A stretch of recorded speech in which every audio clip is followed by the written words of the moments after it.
La settima giornata di campionato promozione Girone A, ricordiamo il Montalepre quarto in classifica con 10 punti, mentre al nono posto condiviso la Margheritese con 6 punti. Squadre al centro del campo in maglia bianca con risvolti giallo-rossi il Montalepre, calzoncini rossi, calzettoni bianchi.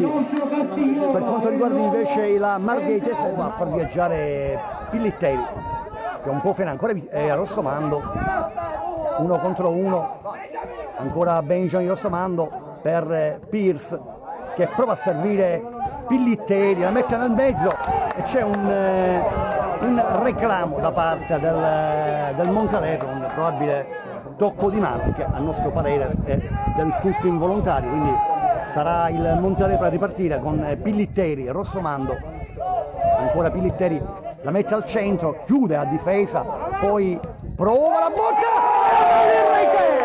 Ha segnato ancora lui, Giovanni Castigliola, che al minuto 7 cambia le sorti della gara e quindi Castigliola porta in vantaggio il Montalepre e quindi è 1-0 al 7° minuto. Ci prende Gus per la Margheritese. Siamo entrati da pochissimo nel quarto di recupero.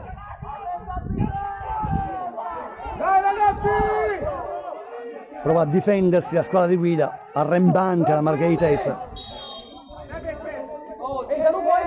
Parte Pisciotta, di testa, smetta la difesa, poi prova a uscire Zambito, solo ancora Zambito, pallone per Pierce è solo, la conclusione!